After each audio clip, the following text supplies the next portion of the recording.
are back with Brunch, a taste of Tobago. Just having a look at my notes and the many bits of information that we have to process each day. But we love you guys and we love bringing programming to you. We love the fact that you stay with us. And that's a wonderful, beautiful thing. Thank you to Jewel Queen George for our book club corner, a staple of our Wednesdays here on the Brunch Mid Morning Show.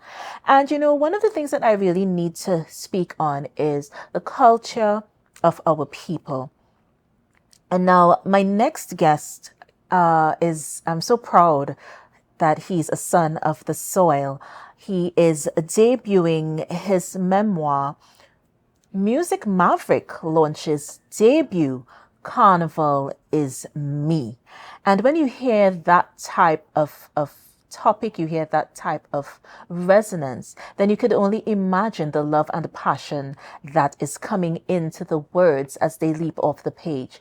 And so he's going to be discussing his launch, among other things. But I'm going to take the time to welcome Mr. Alvin Rostant to the brunch set today. Alvin, are you there? I am here. Thank you very much. Good Hi. morning to you. I am so wonderfully proud of you.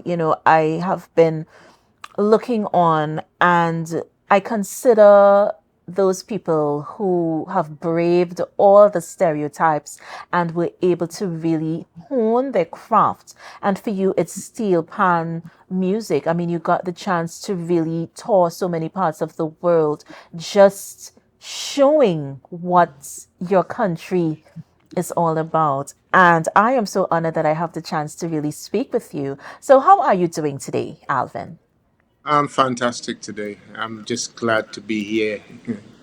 I haven't been here for some time, and I'm just looking forward to my time here and being able to be part of the whole Trinidad scene. Tell us about your launch. Carnival is Me, the memoir of Alvin Rostant. How did this initiative come about? Let's just go back just a bit and tell us a bit about that. Alrighty. Well, look, I'll just go back to when I started touring. I left Trinidad as a young man in my 20s and went to quite a few different countries, taking the steel pan to all these countries, a lot of them for the first time. And I ended up migrating to Australia. Since I've been here, I've done a few things, but mainly promoting steel pan and Trinidad and Tobago. Went throughout over 1,000 schools. This sort of happened because I used to work at one of the theme parks, and we'd hear people when we play. We'd hear people saying they're the Jamaican boys. So I put the show together and toured it around the schools, educating the children of where steel pan is from and kind of how it was originated and how it's made and that sort of thing. And the Trinidad connection. Now, this stands out to me because I feel like you guys are pioneers. You took steel pan to parts of the world that would not necessarily have even known about this great creation had you not done that. Do you think of yourself as a pioneer? Well, for a long time I hadn't, but now I started when I started to write the book and realize what we had done, I sort of think, well, probably I am a pioneer, And you it's a know. wonderful thing because, like I said, there are persons who are brave enough and who are unapologetic about where they come from. And that's you, Alvin. That's you to a T, because you make no mistake about educating persons on the steel pan. You said it yourself, you were mistaken for Jamaicans. And so you found it necessary to really correct that narrative a bit and let people know that, hello, steel pan originated from Trinidad and Tobago. You know, our stalwarts are here, our creators and inventors are here. And it's important for you in the world to know this. So, your memoir, how did this come about? How did you arrive on this initiative where you wanted to do a memoir of your life? Carnival is me. Tell us a bit about that. Well, it started with a song that I wrote, and we had just started having a steel band festival in Australia with an organization that was called PANS, Australia, New Zealand. And we started having like a panorama steel band competition. And during the time when we started our first one, there was a gentleman here by the name of Mr. Mark Laquan. And we were chatting, and I was explaining to him, like, when I was a young child, I loved everything about Carnival, the music, the art, the costumes. And he said to me, well, I said to him that I feel like Carnival is me. And Yeah. he replied that, well, there is the next song. So because I also sing calypsos and soca and all that sort of thing. And so it took me a couple of years to think about the angle of the song, but I eventually did it and thought that that kind of explained who I am. So when I decided to write the memoir, I thought, well, I'll use that as the name of the book as well. What about the Arts Queenlands project? Just tell us a bit about that because it seems like you are getting into spaces where steel pan was unknown. The culture of Trinidad and Tobago was unknown, and you somehow managed to really navigate in those spaces. Tell us a bit about the Arts Queenlands project of On the Ask 2015. Queensland project came about because when we started the panorama competition over here in Australia, then we had to have people who can arrange steel band music. And so I applied to make a trip to Trinidad to sort of study from the steel pan arrangers in Trinidad, to educate myself about panorama arranging. However, COVID came and put an end to that. And we had to find a different way of completing the project. So we spoke to Arts Queensland and they tell us if we can find a way, that'd be fantastic. So we went ahead and we contacted a gentleman by the name of Amrit Samaru and asked him if he would like to do a panorama arrangement of the song Carnival is Me, which he did. And so that was the beginning of where it all started with the song and then the book. That's how it ended up where it did. I say so much blessings to you and thank you so much for being who you are and really taking the culture of Trinidad and Tobago worldwide.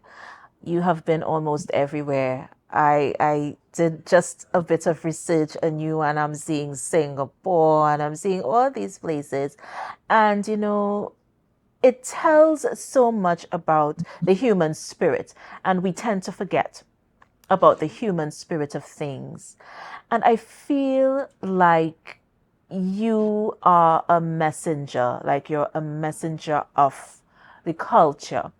And that's a big job. It's a never ending job. And I see you doing it from strength to strength. But let's talk about your book. Your book launch is actually coming up for 2024. Let's talk a bit about that. Where can persons find the book as well? Carnival is me. So I'm going to leave you to speak about your launch. Okay, would be the launch would be at Paper Base. And that's on the 5th, Monday the 5th. And it would also be on Amazon, available on Amazon. Um, and I'm sort of looking at I was watching the gentleman who was on the show before, and I think I'll be putting the book there as well. The digital canopy, that's it. Mm-hmm. And yeah, so far that's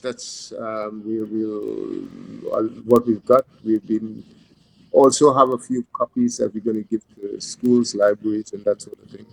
But it would be available paper based and also on Amazon. And for those persons wanting to contact you, how can they do that? All right, I could be contacted on two different ways. Mm-hmm. Firstly, could be contacted on Facebook, Alvin Rostant Babash Band, Mm-hmm. or on Instagram, which is the same Alvin Rostant underscore Babash Band. And I could also be contacted on my website, which is babash.band. All right. So you heard it from Mr. Alvin Ronstant, uh, accomplished author, musician, cultural activist, a son of the soil right here in Trinidad and Tobago. His debut memoir, Carnival is Me, book launch takes place at the paper-based bookstore Alcazar Street, Port of Spain, Trinidad on Monday, 5th February 2024, time 6 p.m. And I'm really looking at the flyer here, and it's very festive, very inviting, very accommodating, and it speaks to the resonance that we have as Trinbagonian people. So once again, we thank Mr. Alvin Ronstadt for being a part of Brunch today. And of course, from our family to yours, Alvin, we wish you blessings and peace, love, and light, and also success in whatever you endeavor to do. So thank you so much for being a part of Brunch today.